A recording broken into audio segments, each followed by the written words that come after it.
Yep. You should know them. Well, I mean, if you're a, It's your consultant, job. Yeah, you should know. you should probably know them. So even the subtle ones, it's your job. Because here's the thing: if we, that was a good point out there. we'll cover it, but like it took us less than 5 minutes. Yeah, like it took us no time to go in and go, is this a bad idea? Yes. Move it forward, not back. One day. yeah. We also found, but look how quick we found that out. Look how quick we found that out. Yeah. But it was so fast, man. We Googled, and we did a better job than your average consultant. That's just crazy. It's like, let me Google this and see if this is okay. Oh, no.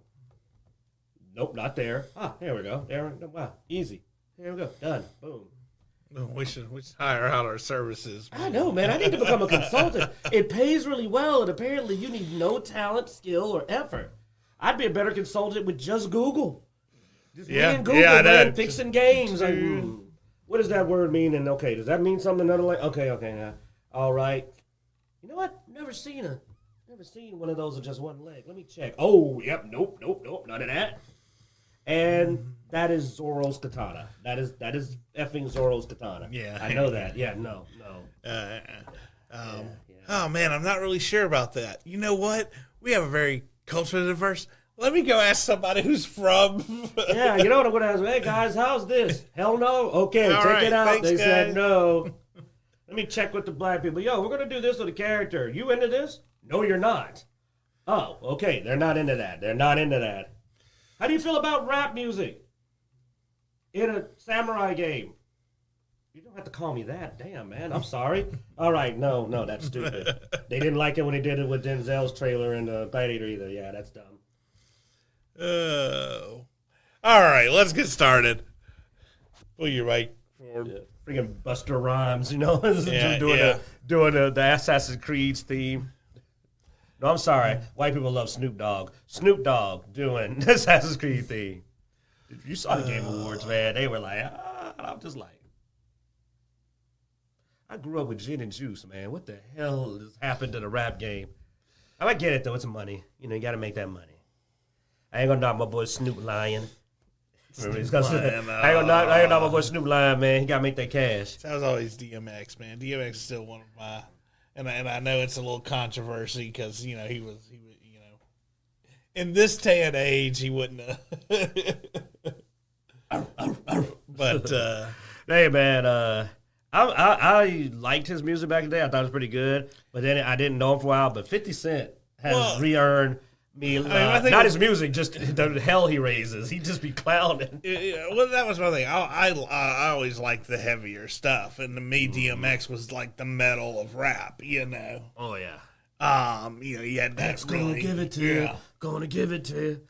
First you're going, what? Yeah, I was not really big into the hip hop. I was more into like the really, I got you, man. Anyway, welcome to Dicejunkies. I'm Xenodamus. I'm here with Q. And let's get started. What do we got this week, man? We got a lot of weird stuff. Oh man.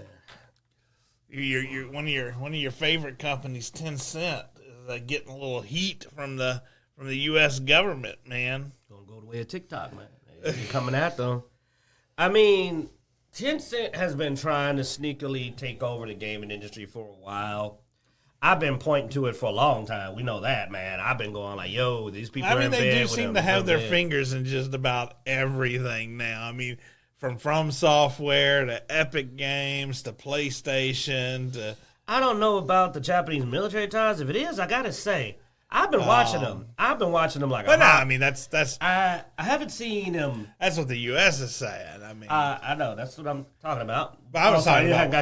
I was talking about what games they were really into. But yes, I haven't seen them do anything questionable yet. But at the same time, you got to watch anybody going for a monopoly. That's just a natural thing. Now, if they decide they are tied to Japanese military, could this end up causing a lot of games to be banned? I don't know what's the counter to that. Because, I mean, it's legitimate business, unfortunately. So I don't know what the counterplay is. I really don't. I don't know what the counterplay. I mean, the Western gaming industry is being assassinated. And we've been complaining about that for the last few weekends. So maybe this could start it. But the problem is that you can't fix this by becoming aware of Tencent. You got to fix this by our companies need to stop setting themselves on fire. Because the problem is the reason the Western industry is falling and Tencent's able to buy up all this stock and gains is because we are going, hey, I want to put pink ribbons in friggin', Akuma's hair or something weird. And then all of a sudden, I can't believe people don't want to play as Fim Kuma. And it's like. Now, Tencent did respond to the allegations from the U.S. government. Of course, how much you take in a stock, that reply is what do you think up they're going to to say? You. Yeah. They're not going to say yes. But it says, as Tencent is neither a Chinese military company nor a military civil function contributor to the Chinese defense industrial base, it believes that its inclusion in the list is a mistake. Tencent intends to initiate a reconsideration process to correct this mistake. During the process, it will engage in discussions with the U.S. Department of Defense to resolve the misunderstanding, and if necessary, will undertake legal proceedings to remove Tencent from the list. I mean, I'm more worried about them as a monopoly and what the Western game industry is doing to itself, and that it doesn't have to be. It's just we're not going to be in the gaming industry in any measurable way within, and it's happening so fast, it might only take a year or two before we're just out. Well, and I mean... And entertainment's our biggest outsource. Our biggest export. It's bad. Like, U.S. makes a lot of money on entertainment. And apparently, they don't like that because they're trying to burn it to the ground. And it's crazy. Hollywood is just a trash fire. California is literally burning down. I shouldn't laugh. But California's on fire. I mean, it's wild. Like, we're just falling apart, man. And it's affecting the gaming industry. That's why I brought that up. I'm not going to go into politics. But Sony, Square Enix later, there's this weird, we don't want your money attitude that when we cover it, you're just like, I hear you, but this just doesn't look good. Like, why are you so hostile to your customers? Like, nobody ever goes, why are we failing? They just go, we're failing.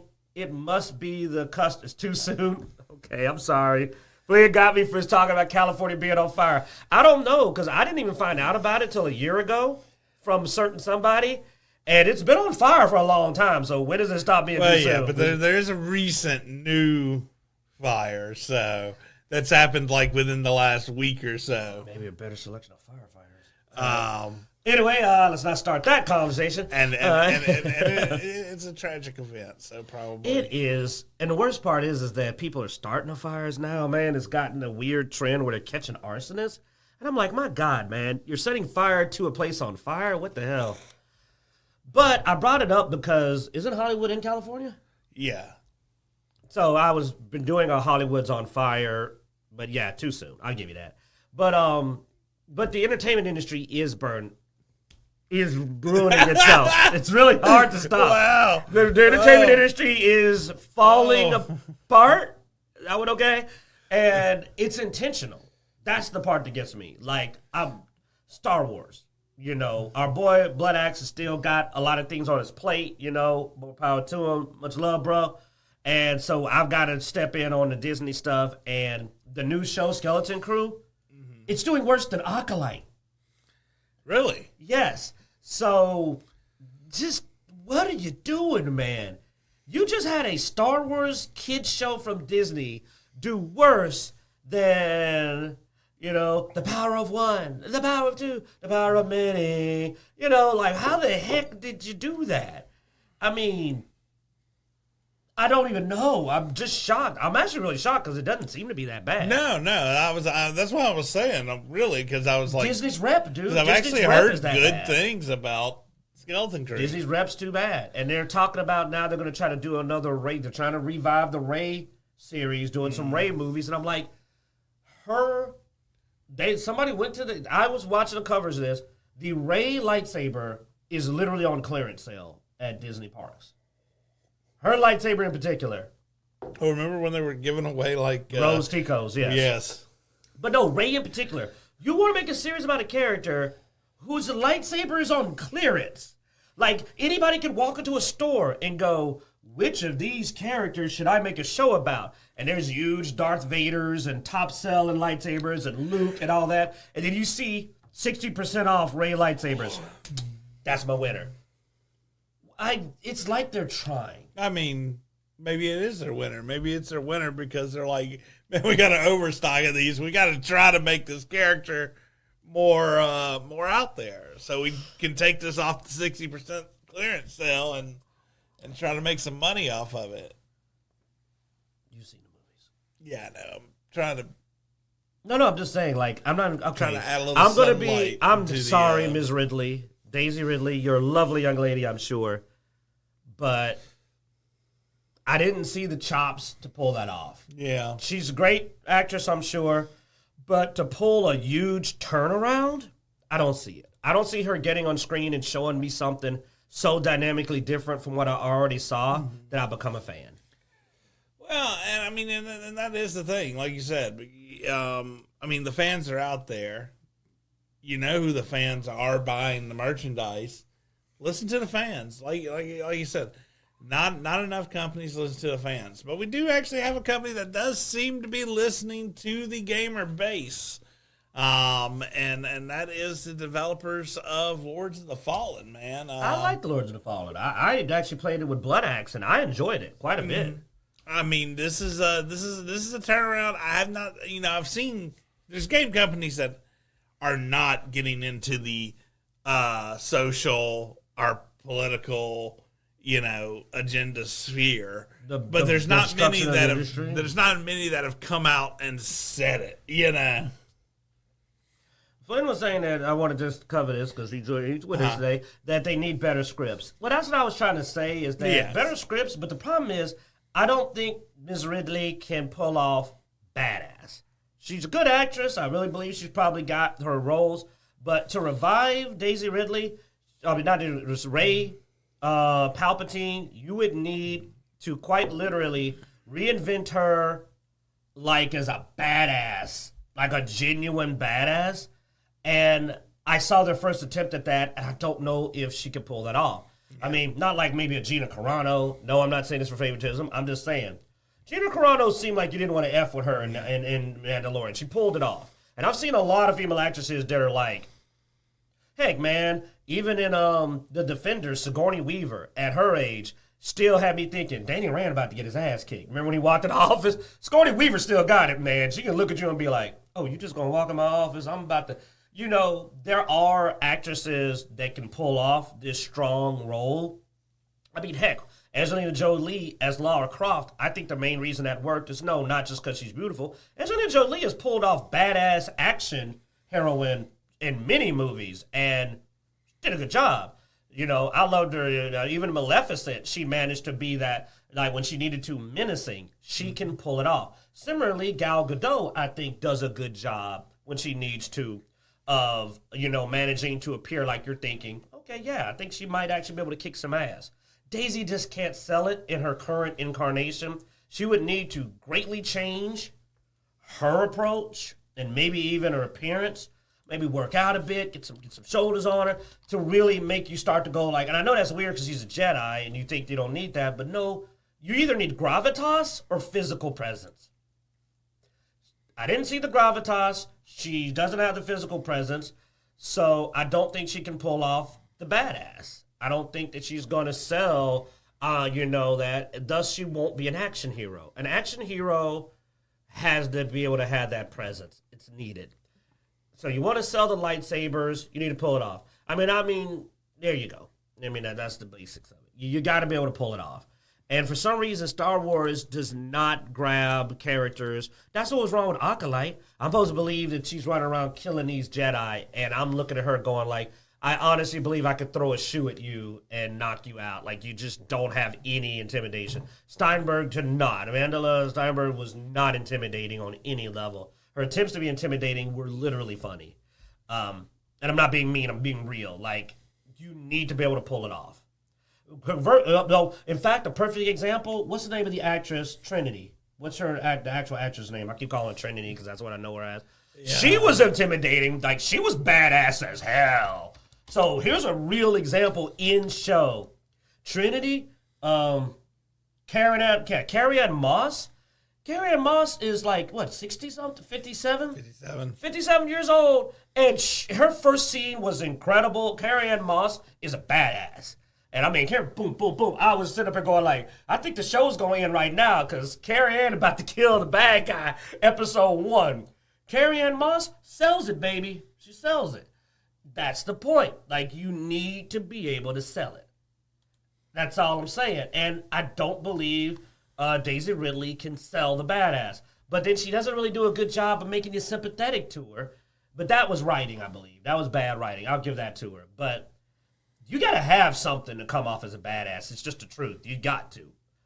You know, reality. I mean, a good example, we've watched a lot of WWE recently because we got the game. And there are some wrestlers, man, they just ain't got it. They could be huge as heck and they look like a big old goofball. Yeah. You know, and then there are some dudes that walk in there and you're just like, I mean, we all remember Sting, man. Sting mastered that, putting on that persona, and he wasn't a big dude. Undertaker, amazing performer. You know, but there's people bigger than him. You got to be able to project presence. Yeah, I agree the Sith Fallen Padawan was more intimidating. He was being an honest dark side character. Yeah, like the guy who played the Sith in there, the guy with the mask, you constantly felt like you were in danger. Even when he was talking kindly with somebody, like he was talking calmly, you always said, I feel like he could pull out a lightsaber and shank you at any moment. That's, yeah. You know, that's what you need. But I was trying to specifically point out female actors that do this well, actresses, and we got plenty. Now, unfortunately, they're older now. This newer generation don't know how to pop, man. They need that fire. They need a new person. And I believe they can go out there and find one. In fact, I have seen a few female wrestlers that were actually really good that I was like, hey, I kind of like her, you know. There's a few of them out there, man, that really got some presence. And then, oh, man, you go to UFC again. I mean, I think it's a good place to pull. Nothing helps like knowing somebody's a badass in real life. I'm not going to lie. Knowing somebody could actually kick your butt makes the sell a lot easier. Yeah, it does. It does. It Well, really I mean, does. dude, I mean, you can see it in the body movement. You can see it in the muscle structure. The confidence, the You can see it, sureness. yeah. Yeah, it's just the way you hold yourself a lot. You ain't scared to fight. You know, you got that I ain't scared to fight. What's up? I believe that they might need to just go with a new, and you know what? Just still I don't care about the gender. Go grab a new female star. But I don't think they need to keep beating the dead horse of Rey Palpatine. I think they need to ditch that. And honestly, Rosario Dawson, I think is their name, the one that did Ahsoka. Mm-hmm. Same thing. I like Rosario Dawson. She's wonderful. She did great in Luke Cage, you know, on the side. But she also wasn't kicking butt. She was tough and she had her presence. But I don't believe she pulled off as with the night nurse or whatever. Night nurse. And I don't know why she acted so much better in that show than she did in Ahsoka. She lost all of her demeanor and fire. And I mean, but also that could have been bad writing. She's also never done any roles like that, man. I mean, you got to realize. I mean, she's always done sort of fiery Colombian, you know, no nonsense. Talk back woman, you know, type things. I mean, I remember seeing her first, you know, from you know, what, Clerks, I think.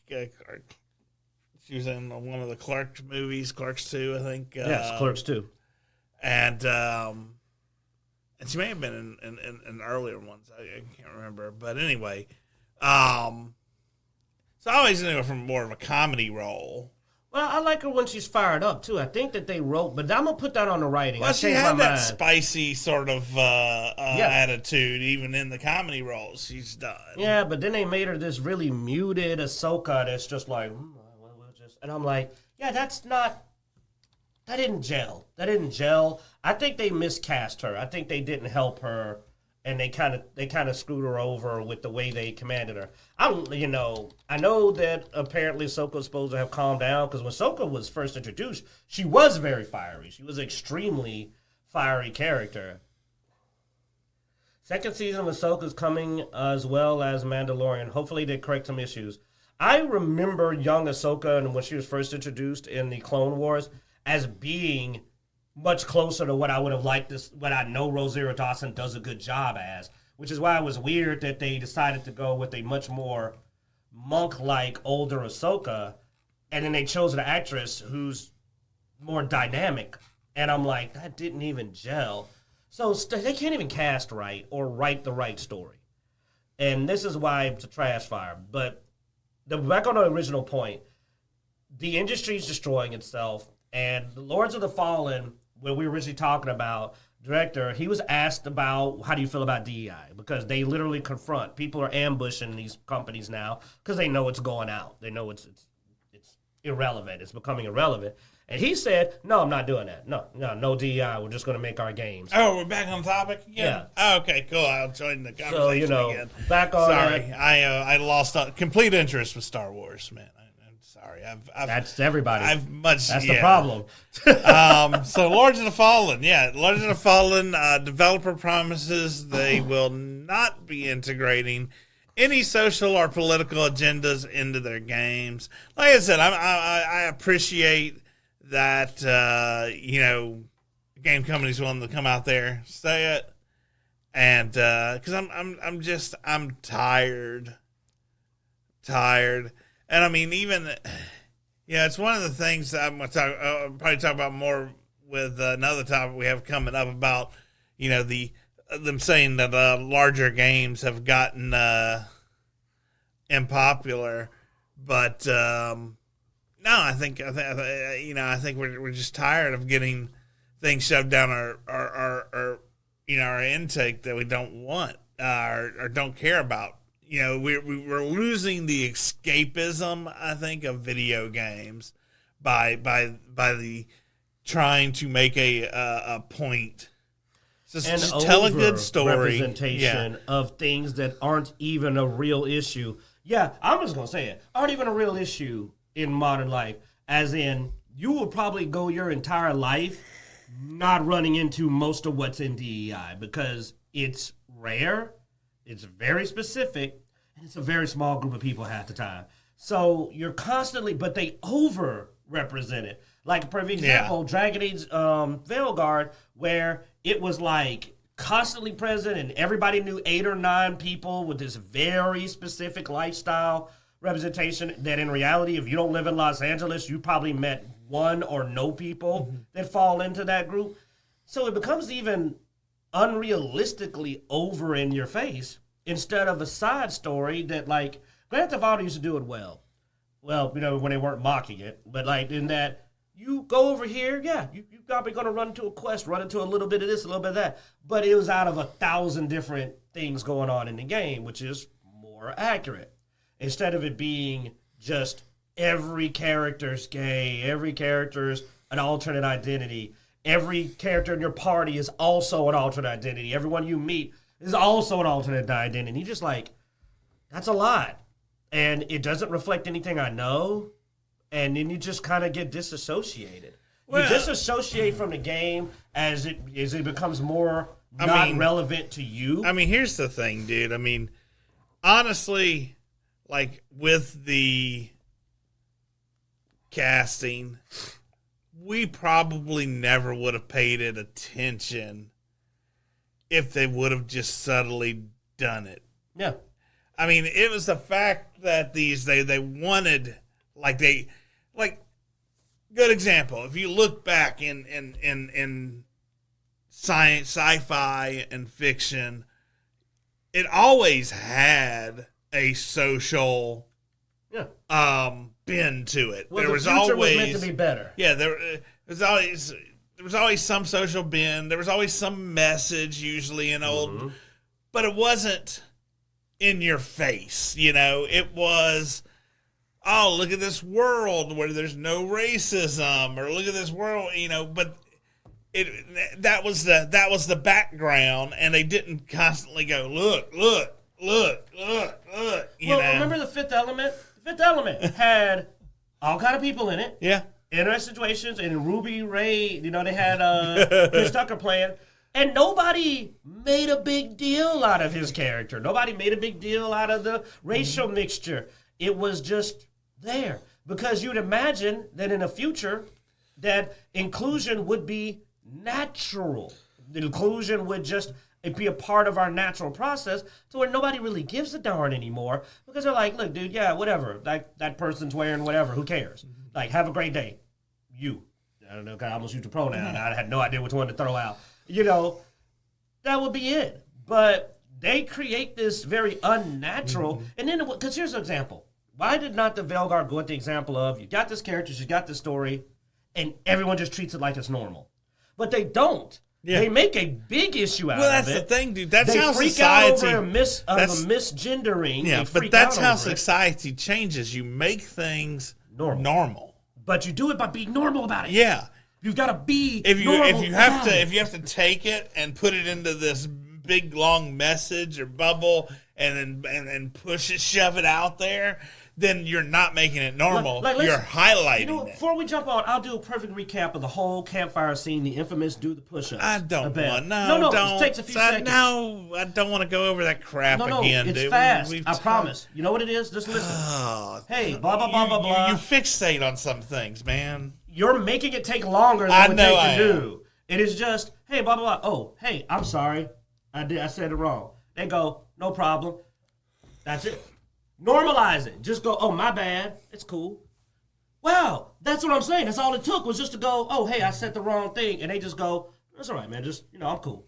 Well, because that's how it happens in normal life. Yes. Normally. Unless you get some weird fixated person. I'm in a circle of people that we have a person that transitioned and changed their pronouns. And sometimes people slip. And when there's a slip, it's you slipped up, move on. That's it. And guess what? After a few of those, nobody slips anymore. That's all it took. We didn't stop, and the conversation ended, and there was a big to-do. It was just you want to know what? The person themselves, when they were present, they would just go, oh, that's all right. They weren't tripping, because they knew that you had been calling them something different for a long time. So they're like, don't worry about it. You'll get it. That's how most actual people who have transitioned their identity actually act. The normal ones. They just go, oh, you'll get it. Yeah. Normal. So that's all. I told you it wouldn't take long. That's all you do. You just go, oh, my bad. Okay, that's it. Don't make a dog and pony show out of it. And, you also, you're sort of choosing the wrong genres to do some of this stuff in. That makes more sense in a modern game than, fantasy, magic. Well, when there's world-ending stuff going on, I just don't see that stuff as being something you fixate. Hey, man, stop talking about that, man. You're fixing. No, I'm kidding. But you're right. I would also think, hey, they destroyed Thetis and killed everybody. Can we talk about this? Never. Later. Not never. Later, maybe. Two evil gods are killing everybody. We probably should focus on that. Oh. But hey, Last of Us decided to go zombie apocalypse. Let's tell a story about this couple. Zombie apocalypse, world's ending. Let's watch the day-to-day lives of this couple. I will say, dude, that is something. It's not necessarily out of context. The Last of Us issue was not that. I'm talking about the show. I'm talking about the game, by the way. I'm talking about the Last of Us TV show. Where they did a whole episode where you just follow this lovely couple. Yeah. And it's like zombie apocalypse, but man. Still, I wonder how they're going to survive. What's this? Who are these people? But still, that concept, though, is not out of place. We've seen that concept. We've side stories and little slice of life moments. Yeah, I'll give you that. It's slice of life. Okay. It's we have slice of life in. It was like episode 2 or 3. You usually do that later after you've built up your momentum. We have entire animes that are slice of life in a fantasy world, basically, where horrible things are going on around it, but dude's just farming and chilling. I know you guys love those. You watch me watch stuff about this guy's a baker, and I'm just like, there's dragons. I find it hilarious usually and very entertaining when done correctly. Especially my frustration. I know, and I'm sitting there, I'm just like. Is he don't do anything? I do like that sort of, dude. It's like that manga we were reading with the guy that just sort of building up his little compound, chilling. That is fun. His animals are becoming like super powered, and they're like, "Oh, master, doesn't want anybody to. He wants to live a normal life. He doesn't realize. Yeah, he the knows. fish is a dragon. The dog is a dog god. The demon lord sweeping. It's like so you have this OP character that's just chilling. Well, my counterpoint is that they made me watch 2 episodes of the a child. farmer that killed the dragon. Yeah, with a carrot, he knows. Yeah. Look. They made me watch 2 episodes of an anime where a dude was cleaning poop out of a sewer tunnel. This is slice of life, and I'm just like, does he do anything other than clean poop? And it's like he makes a laundry business, and I'm like, with slimes. I'm like, oh, now he's running a laundromat. Thrilling. I'm sitting here with my 3 friends, and we got something to drink, and I'm watching a kid do laundry and going, slice of life, baby. Oh, that's a cool slime. He's got a new slime. That one irons the clothes. Yes, yeah, the metal slime. We are so off topic. What the heck? I don't know, dude. Okay. I promise you know what? I promise we've only had coffee. We'll move on. We've only had coffee. Stellar Blade. So this is a game that, once again, another game that got a lot of crap for not hitting the social, agenda market. Oh, I thought you were talking about the multi-platform thing. But did really well. And honestly, yeah, would have probably done better if it was multi-platform. But I will say, cool that we see developers do this with taking a game that's done well and actually spread that out amongst the developers and the team that actually worked on it. Apparently, the Stellar Blade dev is doing so well. It gave all 311 staff a PS5 Pro and a $3,400 bonus. I do love to hear about their staff being treated well. That's awesome. I mean, they were mistreated and treated well. They were given an awesome bonus, but from weird, useless piece of plastic. Yeah. But they got a bonus so they can go buy a PC.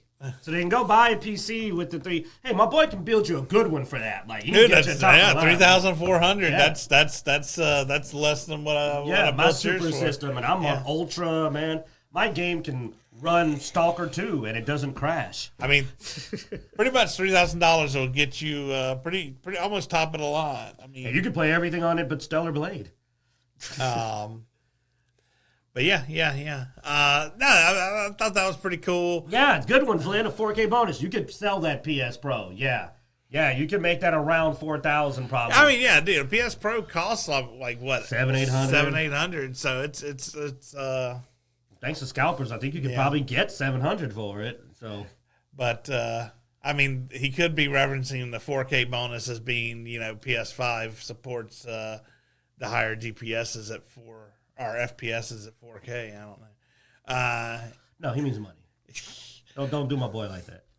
Apparently, the developer says there's more to come. The developer has confirmed plans to release Stellar Blade on PC in 2025 and pointed to Black Myth Wukong's incredible success on Steam in predicting more sales on PC than on PS5 because Black Myth did now so much more PC sales. They think that they will sell more on PC than on PS5. I don't know if they'll actually do that. For one,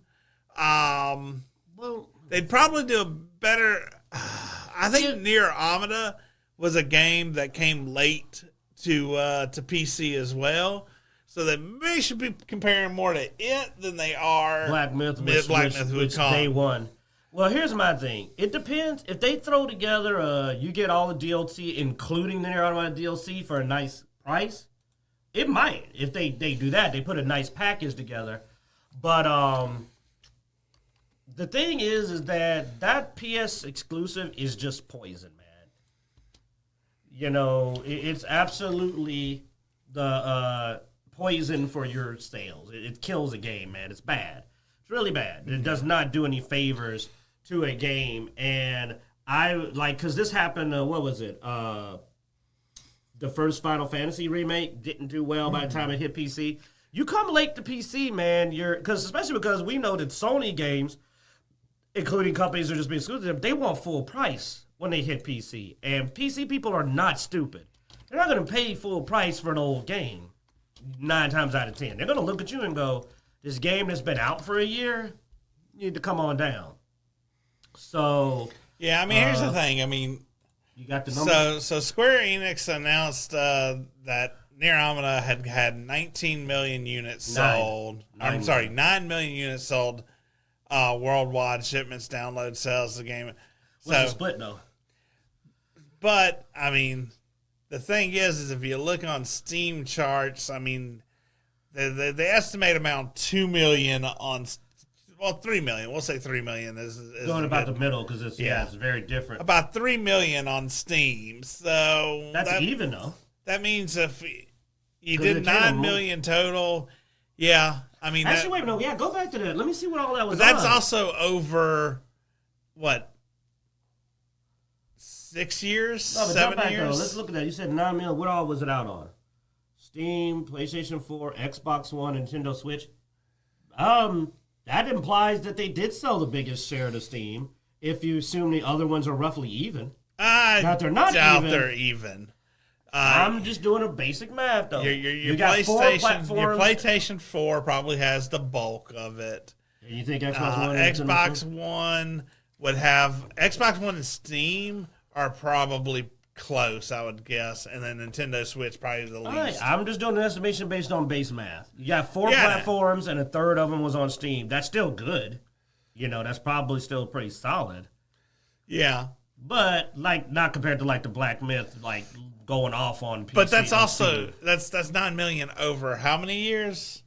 This was that was not released. Well, that's total sales. Nier Automata was a cult classic. You know that, right? It was not a commercial success.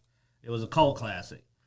I mean, it did well. 9 million is not bad, but I mean, by today's standards, that's a joke. By today's standards, man, indie games make that on just one platform. But what I'm saying is just using that as an example. When you say, okay, well, they sold, I think they said, how many did they say they sold on PlayStation? Was it around? I thought they had listed the number. I may have mislooked. Let's see. Stellar Blade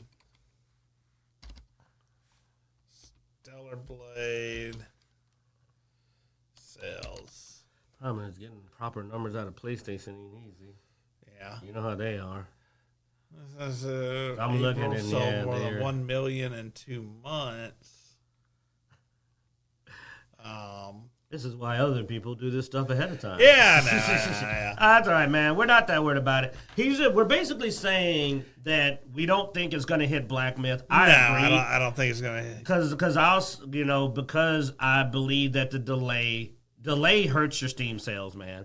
Especially considering this. Huge Steam February coming up, dog. Huge Steam February coming up. I mean, Kingdom Come Deliverance 2, which we're going to talk about a bit later. Monster Hunter Wilds.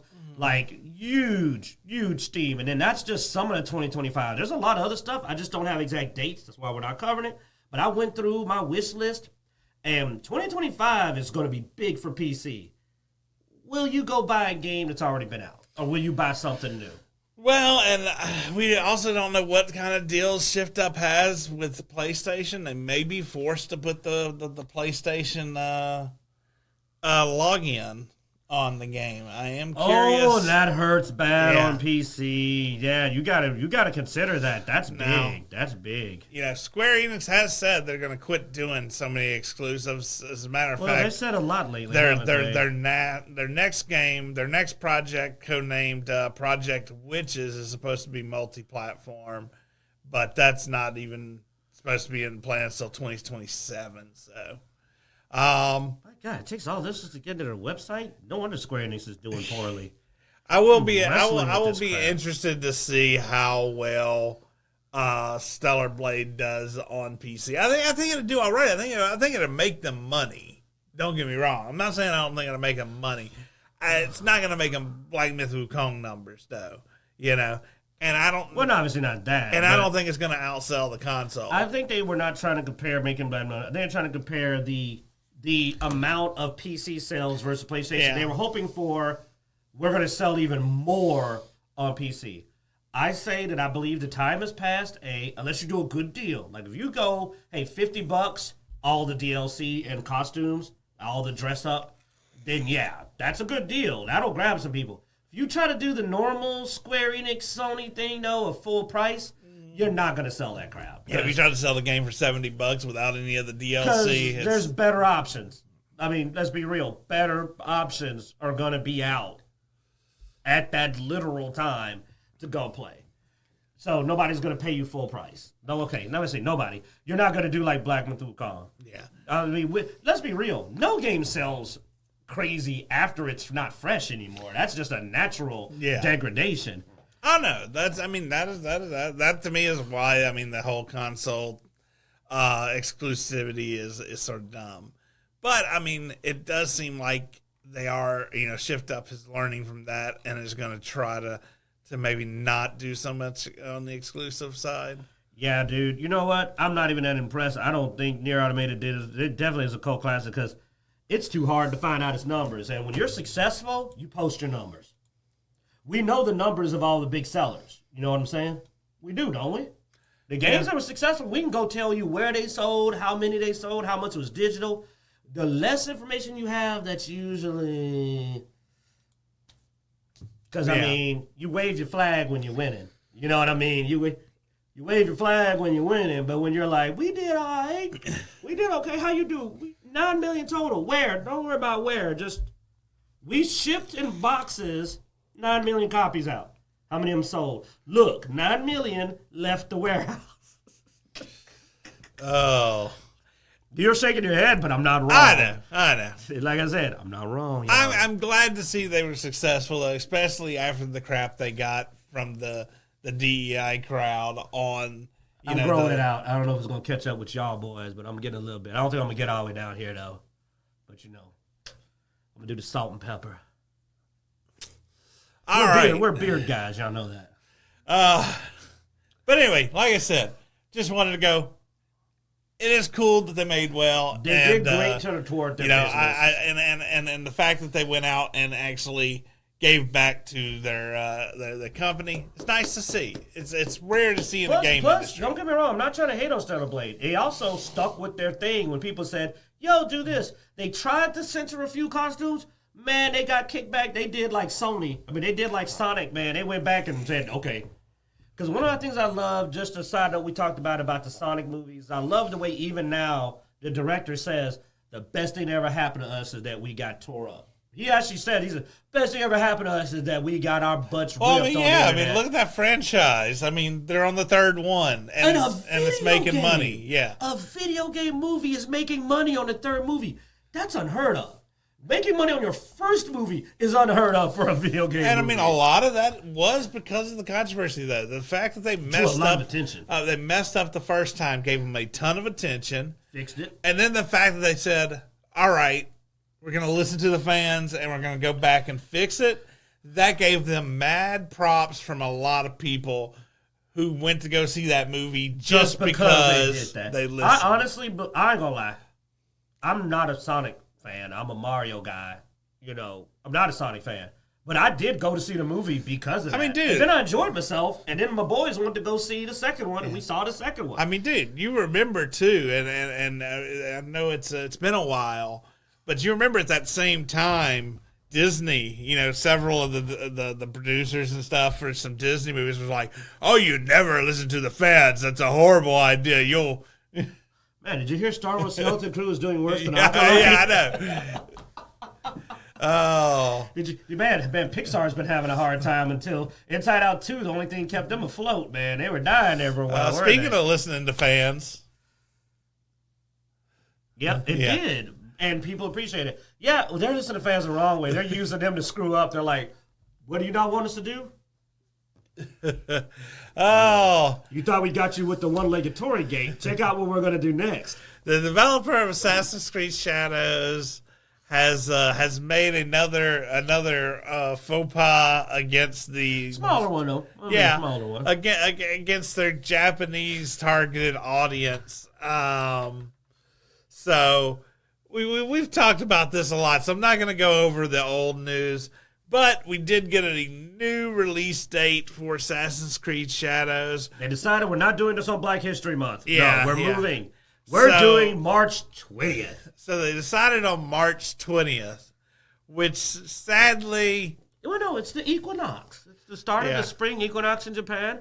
Oh, it's also the anniversary of a horrible terrorist attack. So if you look at March 20th in Japan, the first thing that comes up is it's a holiday. So, now add historical. But if you add history to it, you find out it's also the 30th anniversary. 30th, not just a random, the 30th anniversary of a horrible terrorist attack. Yeah, of the Tokyo subway sarin attack of 1995. So a lot of people pointed this. I think this is pushing probably a little bit. It's considered one of the worst terrorist attacks in Japanese history. Yeah. I know how I feel about 9/11, so I get it. It ain't big to us because we don't live in Tokyo. But if this was 9/11, it would be like not the best day for an American game or something that was. Yeah, I mean, I wouldn't put this on the same level as that.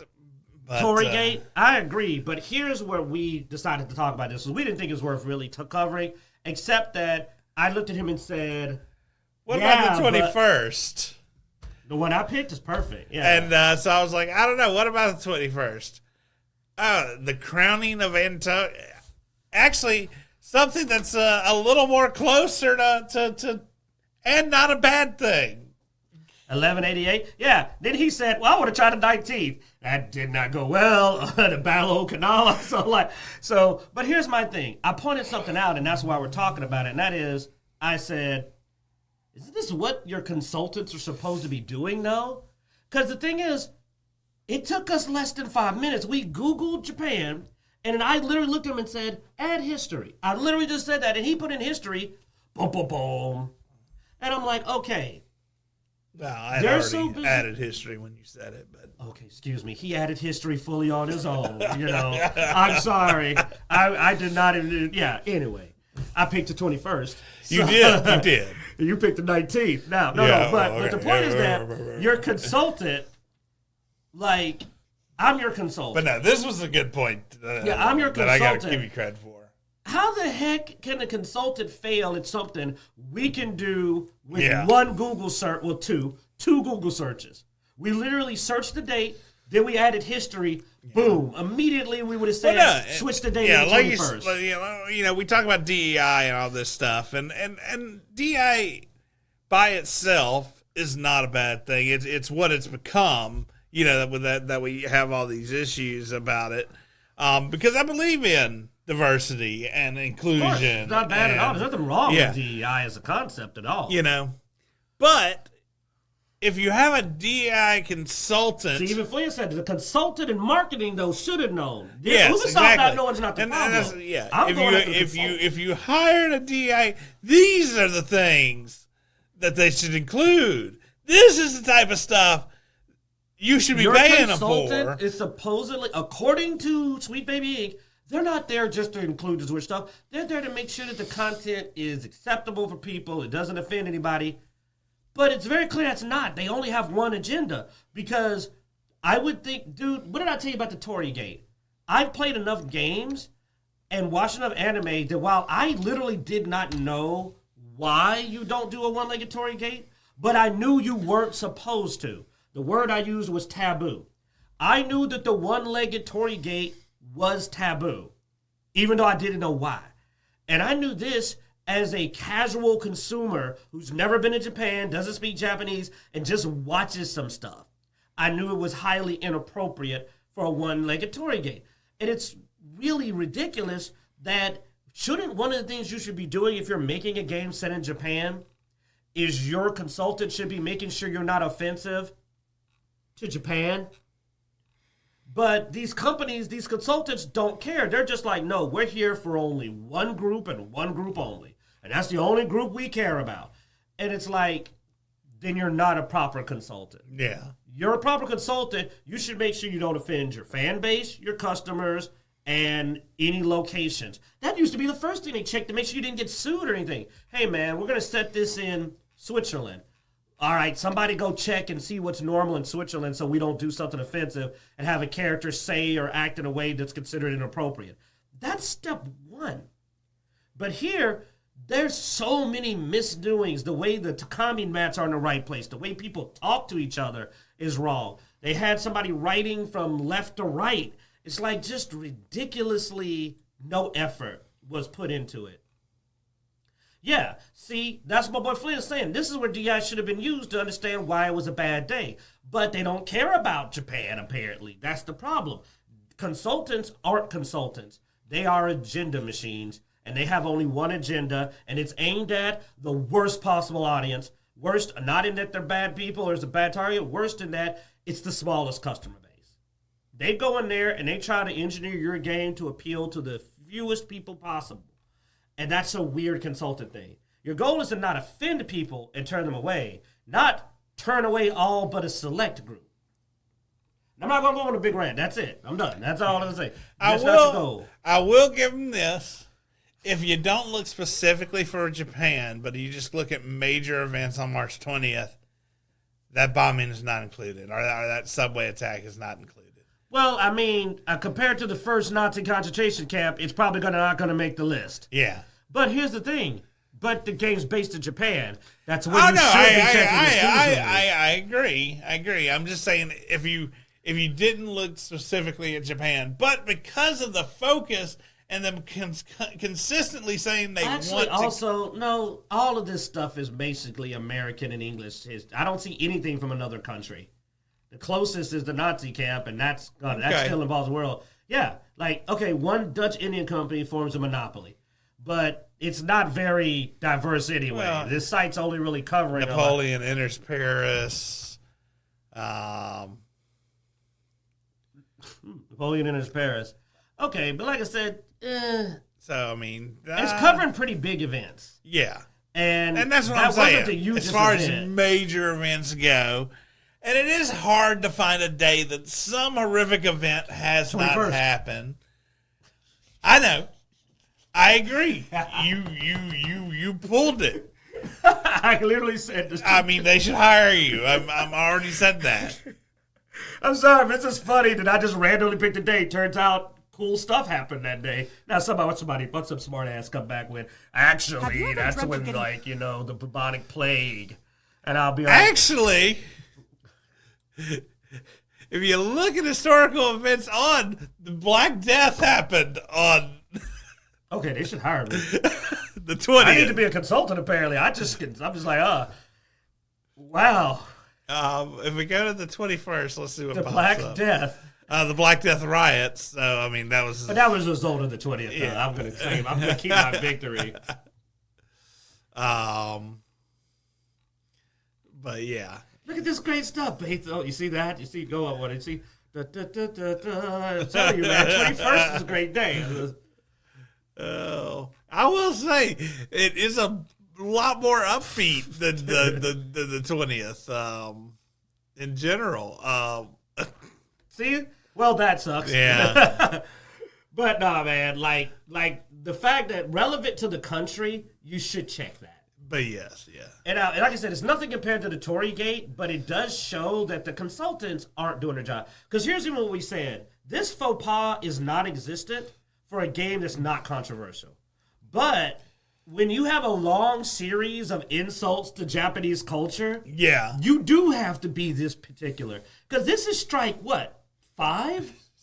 Because it was like one-legged Tory Gate, inaccurate historical accounting of characters, not even getting the freaking setting, the trees, the buildings, all of it's wrong. There's cherry blossoms in the winter or something, which, and you may go, oh, that's not a big deal. No, that shows you don't know it. The Cherry Blossom Festival, the Sakura Festival is huge in Japan. It's a very cultural There's a lot of semblance behind the Cherry Blossom. They dress up in their traditional kimonos. They have a festival. So, no, when the cherry blossoms bloom, cultural awareness is a big deal. I mean, if you watch any anime, you're pretty much... It's as common as it's more common than a Bathhouse episode. The Sakura Festival episode is super common. And if not, to future, and if not the Sakura Festival, just mentioning the I mean... You really don't just watching them. I'm sorry, y'all don't know what they're doing. It's the cherry blossoms blowing, and they're just looking. The cherry blossoms are in. Yeah. It's a big... But see how we know that? it's like they've gotten so much wrong that they can't get any more wrong. I'm sorry. There's a point to where you've offended. It's like the person that is like, they say something racist, and you get on them. Say something racist again, you get on them. Okay, now they can't even barely even indicate anything racist because they've had too many strikes. So you're like, look, man, anyone else I would assume what you said wasn't racist, but you're 5 deep. You know what I'm saying? Like you're like 5 racist comments in. I'm starting to think everything you say is racist. That's what's happening here. Is it fair? Maybe not. But here's the thing. You're supposed to have paid these people to make sure that doesn't happen. You have Japan specialists, and all they did was show up and go, did you know that monks used to have little boy retainers they banged? And I'm like, I don't think this guy's helpful. You need a different historian. I don't think that was the weirdest focus for them to emphasize as here's my experience. Weird stuff. Yeah. I mean, if you're going to change things in history, that's usually where you want to go. Is just for sort of let's not reproduce if we're doing a game about the Huns. If we're doing a game about the Huns, this is the last joke. The game about the Huns. Don't hire the specialist that did a whole lot of research into rumors about how close the Huns were with their horses. Yeah.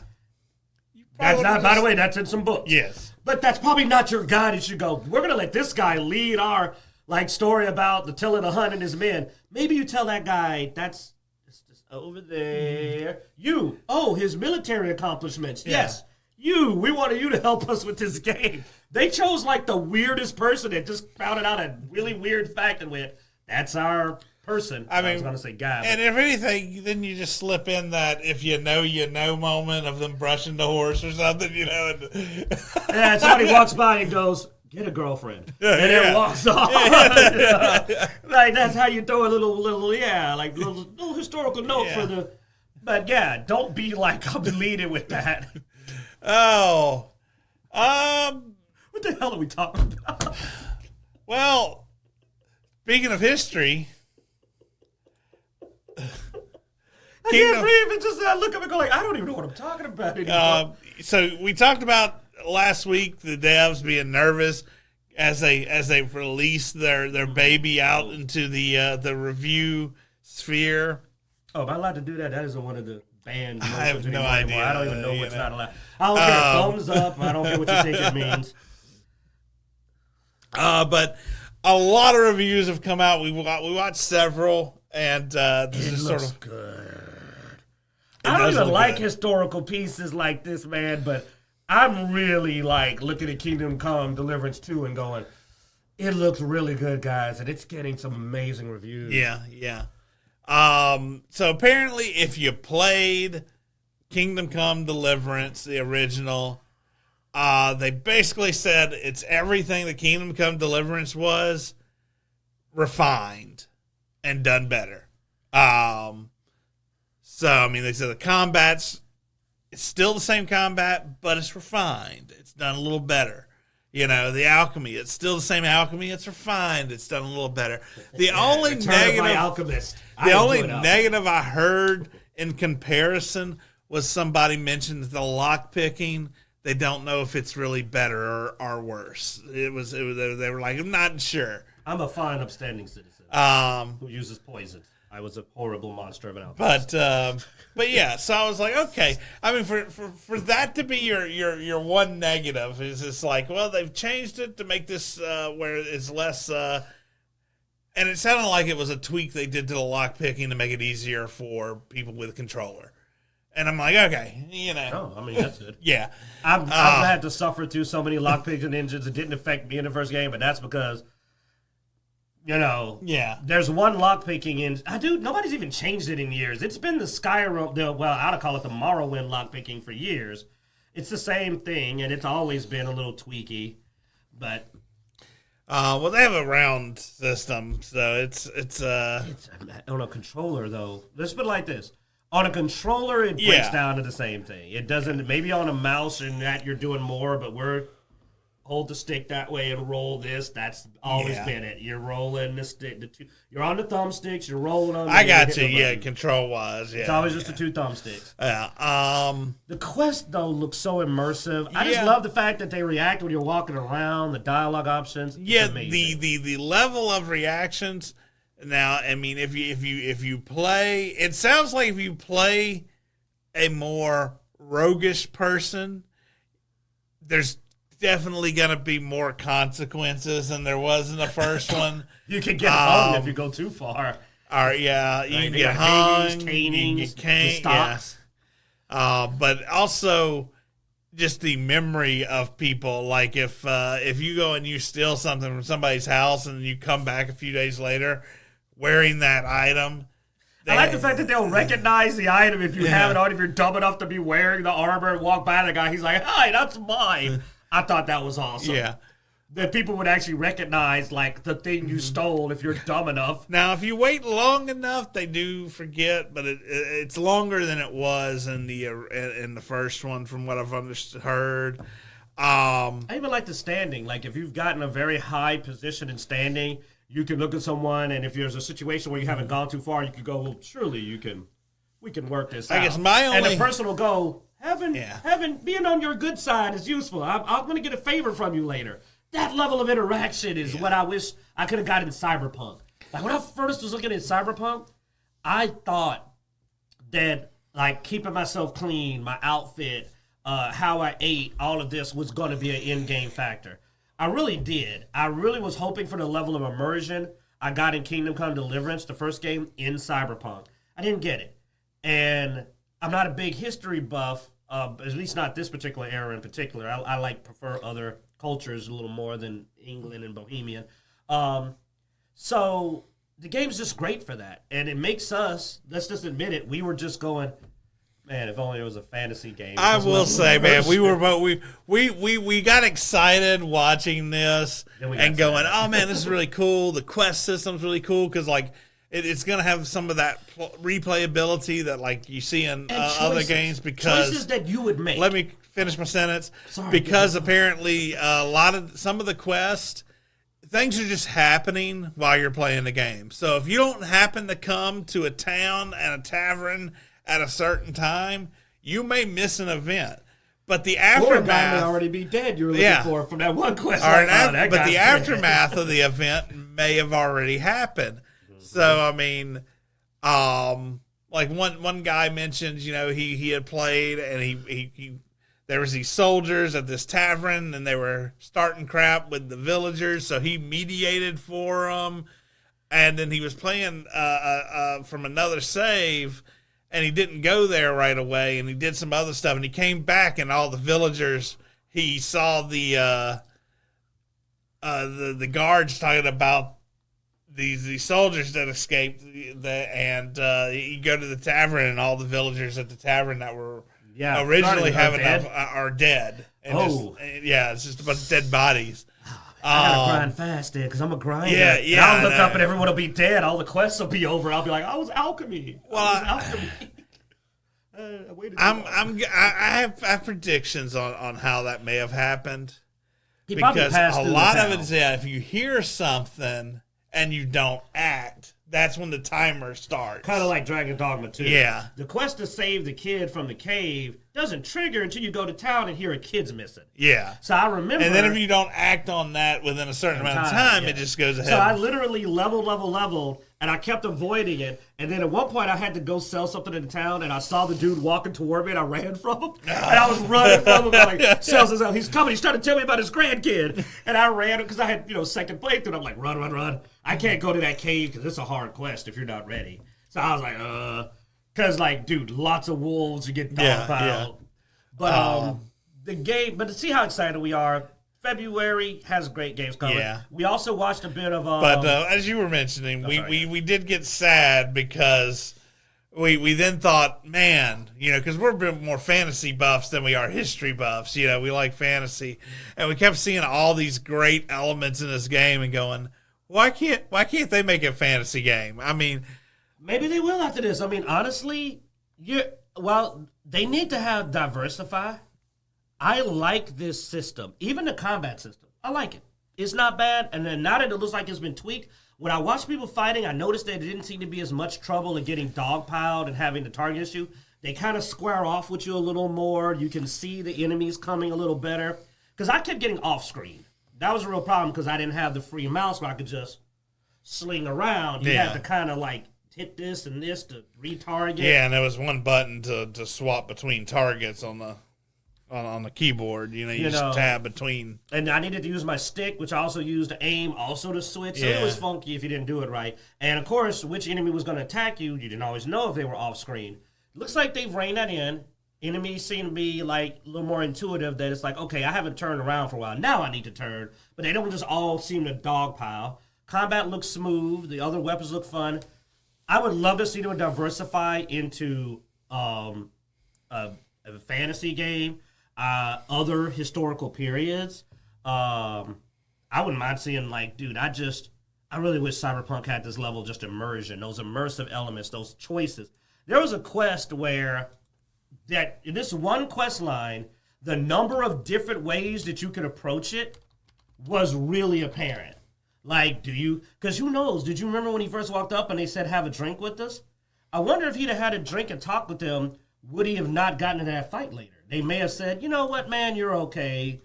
You know what I'm saying? We'll work it out. Yeah. And then even when he did something really unpleasant and got a thing, the conversation choices were ones that we would have made where it's just like, I just dug through a poop pool to get this body. I ain't giving you spit. You know what I'm saying? And then when the fight started, they were just trying to beat him up. So you have an option, a non-lethal fight. He got into a brawl. Now, this character, this is what I don't like, because first he didn't drink with them. He didn't have any social. I mean, come on, dude. You got to blood him up. And then he drew his weapon. Then they drew their weapons, and he ended up killing 3 people. Well, all of these have consequences. I remember the first game, whether you kill somebody or just beat them up could vary the way something happened. You knock someone out, they're literally not dead. So any later quest lines, they can still be alive for them. They may be... I've beaten up people in the game in the first game and remember that they didn't hold a grudge. They're like, well, at least you didn't kill me. Yeah. That's immersion. That they reacted to knowing you didn't kill me, right? So we're cool. You could have took me out. I had that. I think in the first game, a couple of the people that were like, I don't want to talk to you, but, at least I'm alive, type of thing. That's immersion. And I'd love to see other games pick up on this. Also, they told people to go jump in a lake when they said, hey, why don't you put some of this and this in there? And they said, that wasn't in medieval Bohemia. Kiss my butt. So this company is just, I'm a fan. I'm becoming a fan of the company, if nothing else. I might buy the game just to support them. We'll see how the money's looking. I'm getting Monster Hunter Wilds guaranteed, but if I get a second game in February, unless Where the Winds Meet suddenly comes out of nowhere, which obviously it's not, it's probably going to be 2026 or late 2025, this game is the next game after Monster Hunter Wilds, which we've also watched, just a small aside, and said, dude, somebody was watching Wild Hearts. Dude, they have a boss in there that is just straight out of Wild Hearts. Monster Hunter Wilds, if you're interested in that game, they did announce that they were going to have 2 more open betas in February before launch. So now, important to know, they're launching at the end of February, and then they're going to have. But so far, unless they change this, though, be aware that at least the first beta does not have the current updates they said they made to stuff. I did so see you that. will not be playing the improved version. And they had some really good updates. They fixed a lot of things and make weapons smoother. They changed damages. So just be aware. I don't know about the second beta, but that first beta is just the other beta again. So your weapon may be improved. If something you don't like, go check it out, see if it changed. So you don't have to worry. Your dual blades are awesome. I ain't gonna lie, man. He's our dual blader, and I ain't gonna lie, man. Wilds, like I said, they definitely, and it's not a bad thing because they're not even announcing a Wild Hearts 2, so now I'm not mad about it. They definitely took some stuff from Wild Hearts, but it's good stuff. I mean, that dang fight with the ape was straight up the lava monkey, man. It was just like almost beat for beat, but it was awesome to see it. Guy playing was using sword and board, boring. I was telling him, I said, man, you'd have been all on that sucker's back. Because, like, when he first saw... Oh, I'm sorry. Good games, man. We don't get to do this anymore. Like Kingdom Come Deliverance 2, Monster Hunter Wilds, we don't get to do this because we're about to get into crappy. We're about to get into crappy right now. So back in the crappy game news. I don't know what Square Enix is doing, man. Like Square Enix, they'll say one thing that makes you think that they're trying to get on the straight and narrow, but then they just turn around and do the stupidest shit. Now they're they've tightened up their harassment. They released a new policies, and are talking about going after people for being. The tone kind of hit wrong. Here's the thing. It's already illegal to do most of the thing in this policy. As one person said, you don't need this policy. That's already the law. You can't harass somebody. You can't stalk somebody. But threatening legal action. You can't go trespassing in their, on their property But things like denial of personality, what the heck's that? And well, then, like persistent inquiries, that's a little. Yeah, like you can't even ask. And then, like the unreasonable request for monetary compensation, and it's like a refund. What's unreasonable? Yeah. Like what do you define as unreasonable? And the reason this is a deal is because they're threatening legal action. Hey man, they making fun of you. Damien said you half sleep, man. Yeah. But they're threatening legal action. And the problem is they called it the customer harassment. I wouldn't have thrown customer in there. Yeah. Because it makes this policy look super anti-customer. Some of the things you listed in here are things that are illegal or even inappropriate. A request for a refund? Like unreasonable response or request for an apology. Now, that one's interesting, especially with the current comments we've seen coming out of devs. I mean, some of the crap that devs have been saying to the fans, I mean, they should apologize. So. Excessive request for provision of products and services exceeding socially accepted norms? What do you mean socially accepted norms? By request about the game, like what's socially accepted? Yeah. Oh, is that me saying get this weird crap out of the game? What And that's the thing. Like, there's a couple of those red flag statements in here. And if they didn't call it the customer harassment plan, I would go, if they just said, we got a new anti-harassment policy. Okay. But the customer harassment is just a bad optic. It's not a bad plan. I get it. Mm-hmm.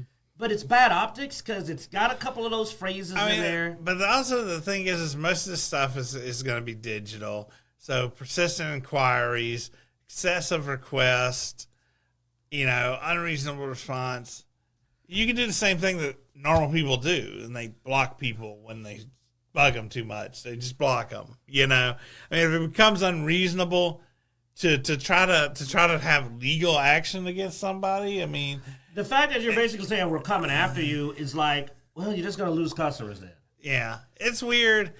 Because, for example, I'm somebody that may demand a refund. I will demand a refund if I feel that I didn't get what I was paying for and you mentioned for me. And I will keep asking until I get it. So, to me, there is no such thing as unreasonable request for refund. Well, unless I cross into the other territory. That is probably the one that is the slipperiest for me, is that is because, we've seen people fight for refunds. We've seen people having to fight for refunds when a game you have to either does something that they didn't tell you, sold you something that wasn't as advertised, and they want to keep their money. Yeah, well, I want my money back. So you're saying you're going to pull illegal on me if I keep asking. Well, here's the thing. There's nothing illegal about asking for a refund if I don't cross into. That's the problem. The other statements cover the point where you would be infringing. So why do you have that in there about just requesting it? Because obviously harassment, physical or excessive stalking is already covered. Yeah. Right. Once you start infringing, you're infringing the law. So you don't need. So that's what a lot of people are saying. Is like some of these statements are concerning because, well, I mean, stalking is covered, harassment is covered. Yeah. If I'm cursing you out and threatening you for a refund, I'm not making an unreasonable refund request. I'm now threatening you. So what's an unreasonable request for monetary returns? Well, and that's the only thing I can think of is they're trying to treat themselves like a person. Because here's the thing. Most of these things are illegal if it's to a person.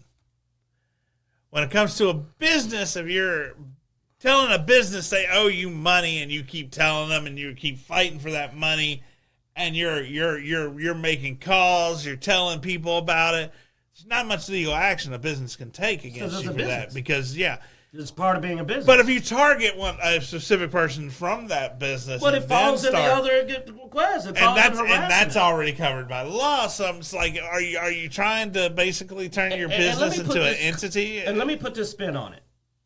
Normally, and it still isn't a bad policy. I will say that. I get it. But the naming was a bad choice. Maybe they should have talked to a consultant or marketing. Some of the tags in there, they didn't need to do that. To me, harassment and undue demand are self-explanatory. They really are. You should have said, we will protect our employees from harassment and undue demands as is appropriate.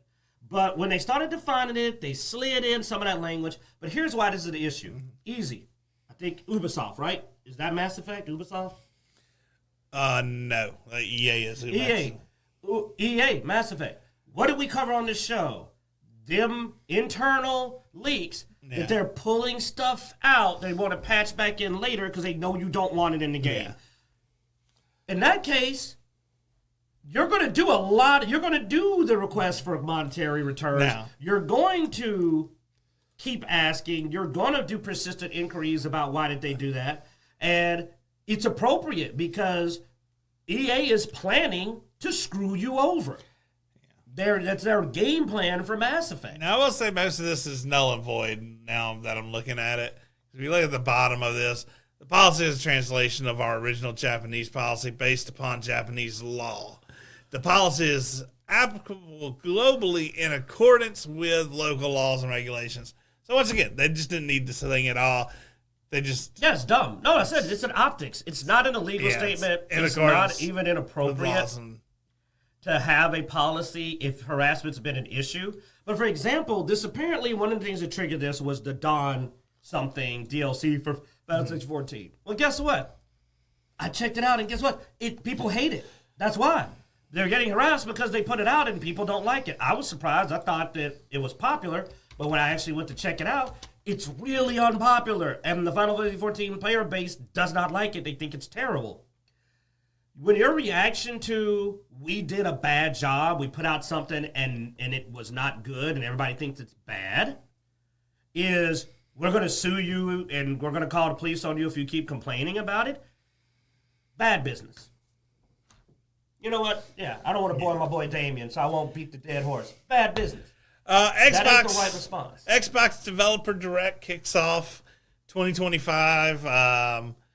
Doom Dark Ages. Yeah. So the Xbox Direct will be January 23rd. So we are about 10 days out, I think. Oh, good. I'll actually... Yeah, 11 days out. Something to play on Game Pass, finally. So 2 weeks we'll see the Developer Direct.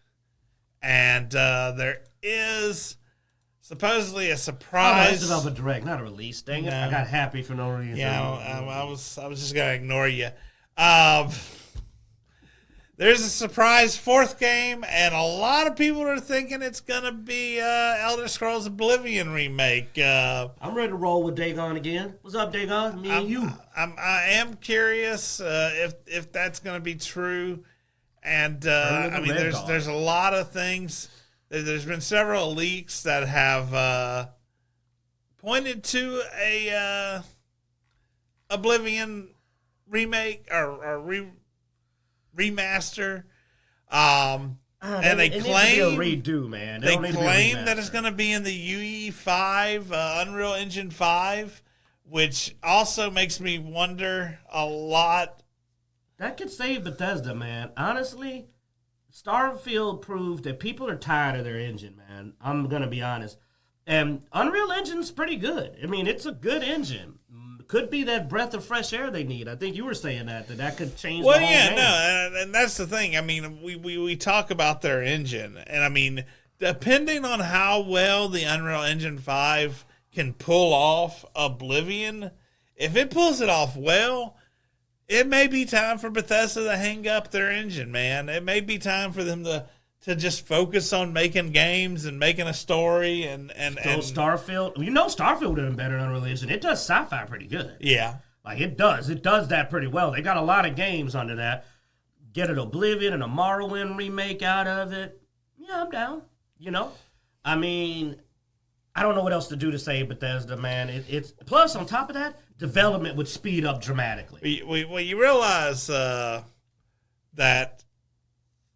the teaser for Elder Scrolls, the next Elder Scrolls, what Elder Scrolls 7? 6. Yeah, 6.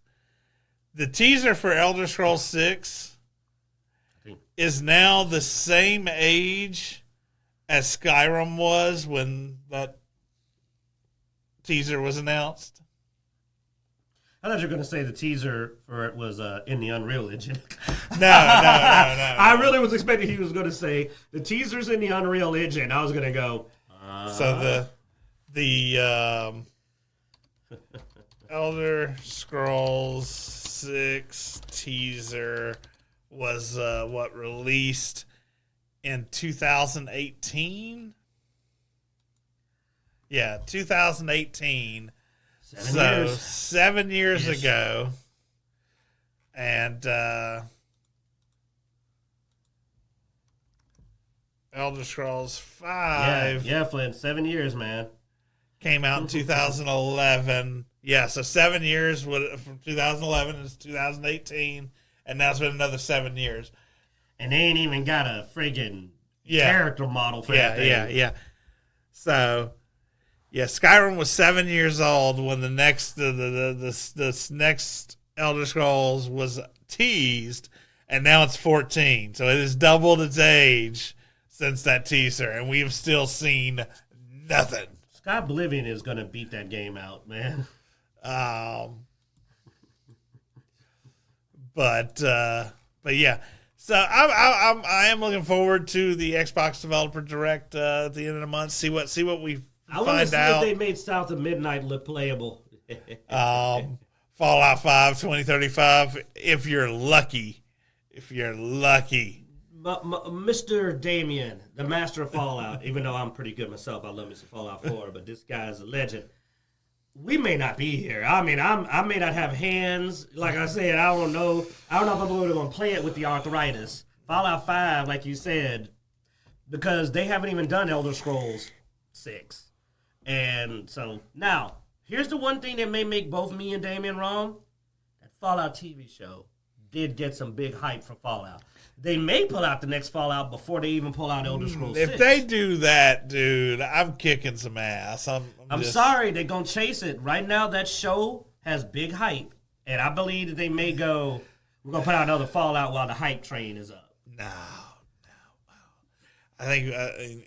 Put it down then. You're saying that it won't. I think it's more likely they'll do a Fallout 3 remaster. Okay, I'm not taking that bet. Yeah, maybe. Yeah, that might happen. Maybe we'll get Fallout New Vegas too. You know, Oblivion's good. It's the second game, apparently. Oh.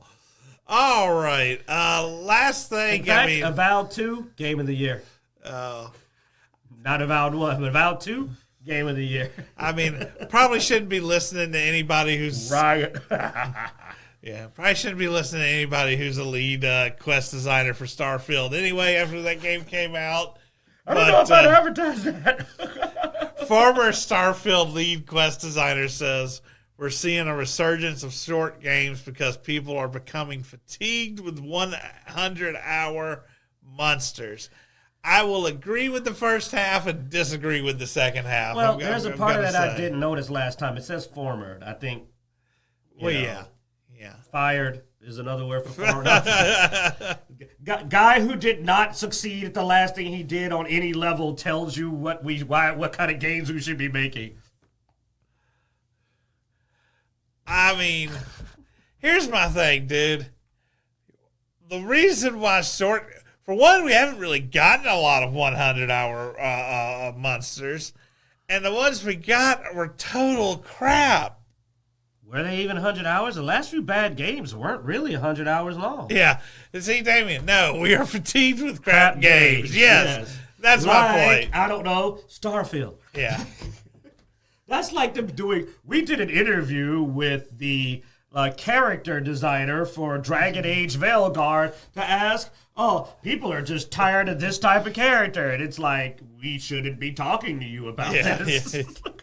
Oh. Says guy who does not have the veterancy to be making any comment on that topic.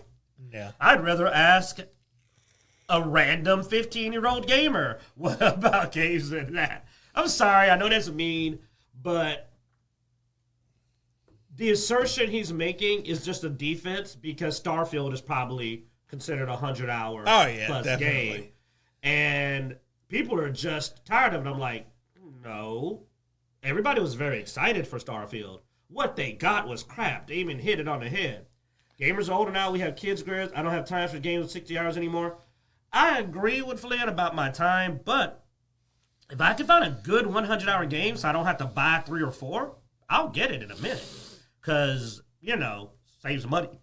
The thing is that how many games have the legs to be worth it past 60 hours? Yeah. Which hadn't been many. But I think we're going to wrap up there, dude. Yeah, life is calling. Yeah. Let's see. Damien says, come on. I stream 10 to 20-year-old games. The newest was Space Marines 2. Most other games are just pure crap, and no one wants to watch it. What am I playing? I'm playing Enderroll, a mod for Skyrim.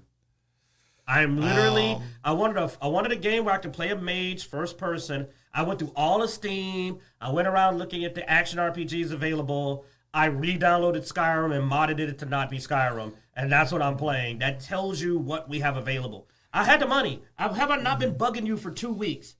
He been helping me. We were going through all the. Well, here's the thing.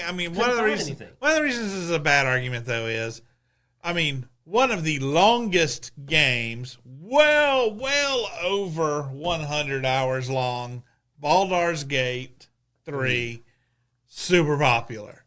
Game of the year, man. Game of the year. So it's a difference between done well and not done well, I think.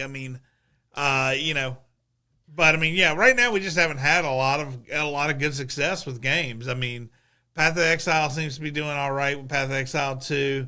It's still early access though; it's not out yet. By the way, confirmed. No, it is supposed to have 6 chapters, 6 acts. Okay, that's good news. We were saying it needed more acts. Yeah, but are they just going to replace the red 1, 2, and 3, or? I hope not. I'm hoping so you end up in about the same place by the end. I'm actually go through all 6 and go through Cruel again on all 6. Maybe. Which would let you get almost to level 100. I figured by 80. And that'll be closer to where I think you should be when you start in the See our previous video to know what we're talking about. Anyway. Let's see. Yeah, it just wasn't that popular on my channel. That game truly rocked. Yeah. So anyway. Isometrics aren't really watchable games, Like I watch a lot of gameplay. I don't know, dude. Path of Exile, watchable. Path of Exile had a huge Twitch following, man. Really? Yeah, man. Its max Twitch was wrong. pretty high. Mm-hmm.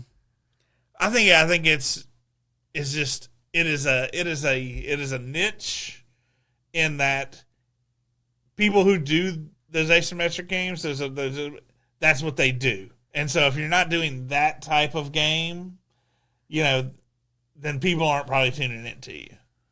Makes sense. Like they have their own devoted fan base. Because like our guys I follow, that's all they do all day. They're maniacs. But that's why I believe they know what they're doing. Yeah.